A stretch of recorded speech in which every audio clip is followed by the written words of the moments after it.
simlemala kasopite nadam chi diu kata sanin keijong kadam jingnai ahile tuni kho injong thingin ajep li pa kiti kichat umta thusim khat anangai khom ki taw hite akum hi 2013 kum cho hitan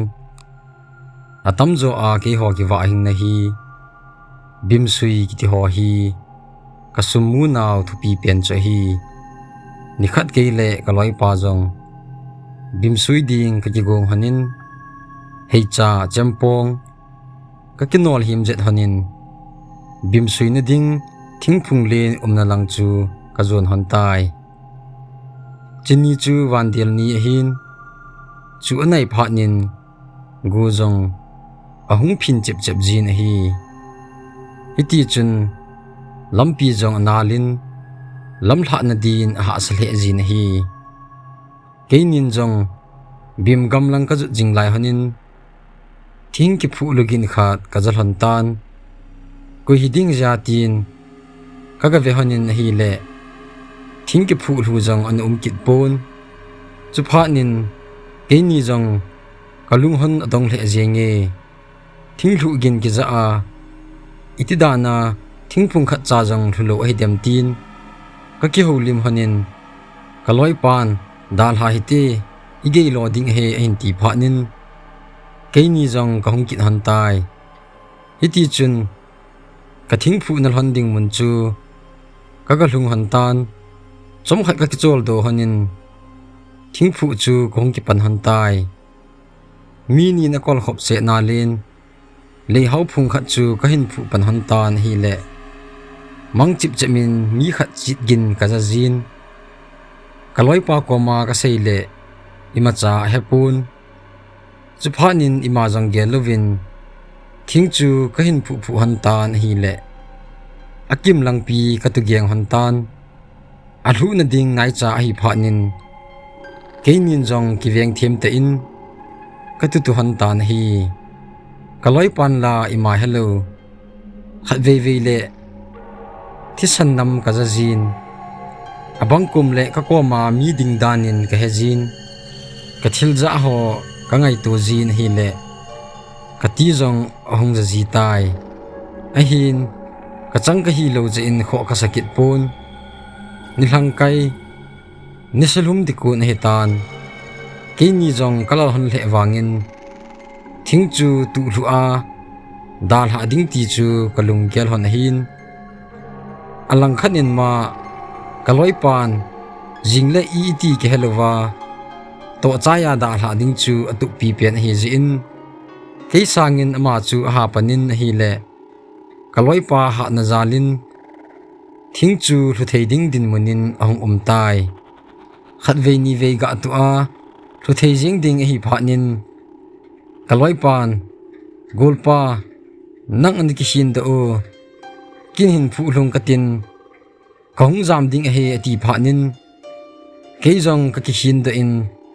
kaloi pa thing phu chu gala panin ka ve jing tan hi le thing chu all ola ke talovin abol bangin hut khanin thing chu ahung hlun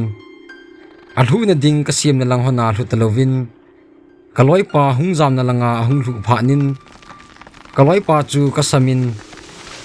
golpa hung hai loyo katitan hi le wangsit te in thinglen hi zin aba khat langin kaloi pa chu azep khan chutia kaloi pa thingba in azep kha kamu phanin ako to alhai ka komin kaloi pa kom chu gangchalin kadal lu nin ko tan hi le wangpu lawa uma thingba in adal pha chu ka hin mutan thingin adal pha mai dana ka gel chu anahi talovin zan mang dia jong dei lo chu kaloi pa chungin alung khatai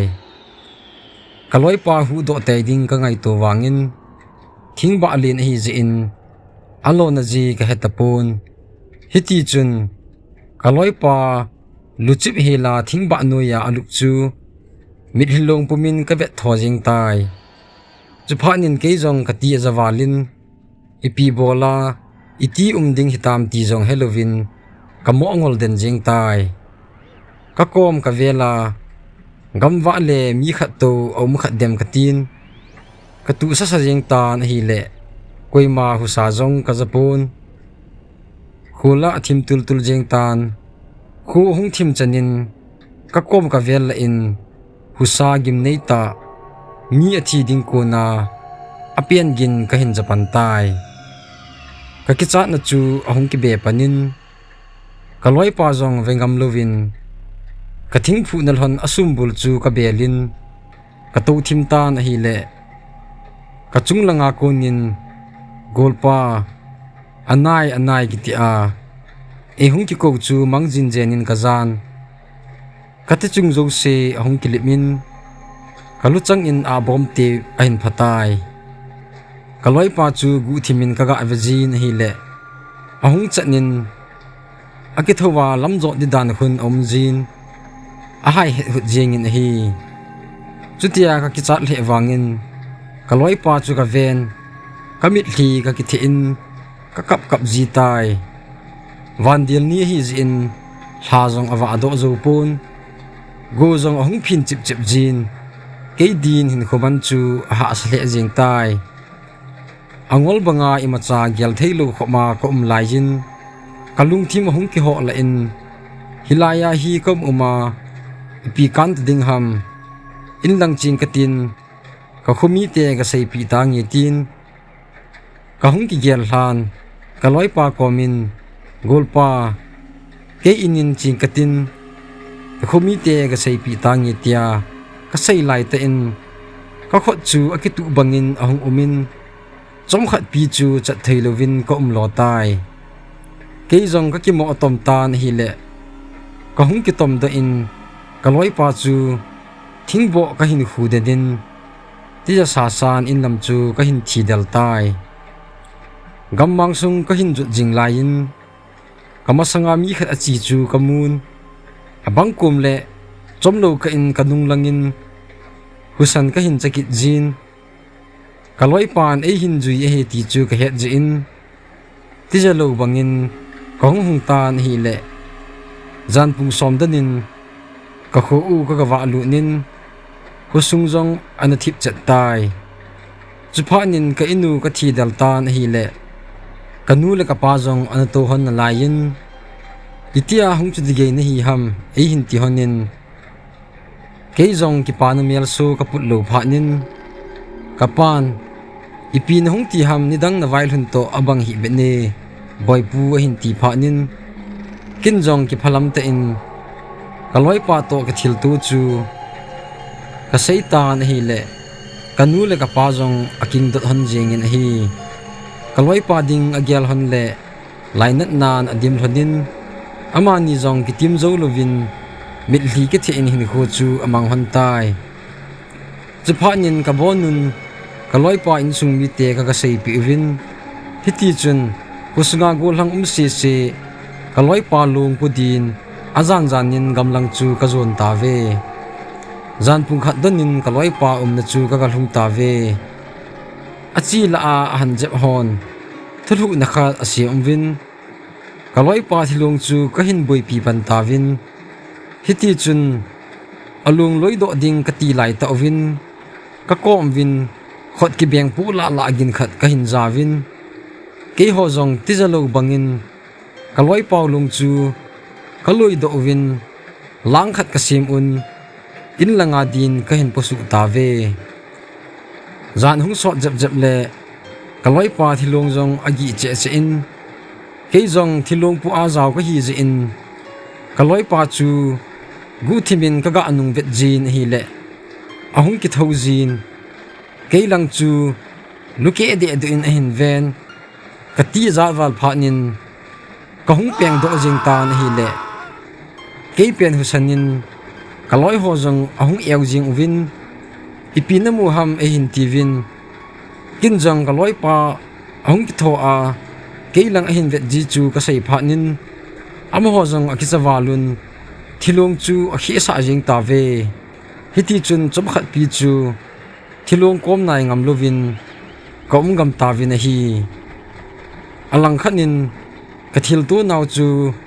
ka khokom u hi pha nin ke ho jong ka hung ki han la un thilung chu tia ta in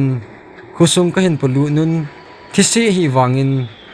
zan lai ta a khupama akwai ji le anga ji omlo pha nin kaloi pa thilung chu inmun chan ka hlut ta vin a hi lampi ama kathil to u agim nei wal je in thilung la a chi khusungul hang hoima azan to ngam tapun keile khusunga mi phe bo kato ta vin hi le jingka khuwa ding kon pungthum danin kaloi pa thilung chu mel set in ahung ki kai jin ka koi na wa kunin lam khat lang pi chu ake chon hil jing in hi kala uwa han chengin ki chahi un thisi angai hi ati pha nun kalung ahung ngam do domin a hi azing ni khon han mul langin kangai luta ka gol pa chu ka vui do ta ve kaloi pa ka vui do nung win jong zan ei mut sa ji pun gan thei ta a hin kho ei man sa jing pha nin ni khat hi a hlan kho in ka ga chin gol pa na chunga ka bol khil om jong le ni ngai da min lang ni hung su boi da tan ka tin kaloi pa chu kagal hamun tan hi kaloi pa ka ha do ni khu apanin imacha husa ka ji ta poi husunga ka ngai pen kaloi pan ei dal ha pha nin lung thom hau te in khu chu kaloi pa pul do nan ka hin mang tai thim phu a ka chi hona lampi a ka thil to zo si chu kanung gel le kaloi pa an ei dan hi tai lung lu ta le ti ja ta a thu sim hin ngai zo si na chung che vin ki pa thu ka hin sei ki ne aban ananga akit taw hi te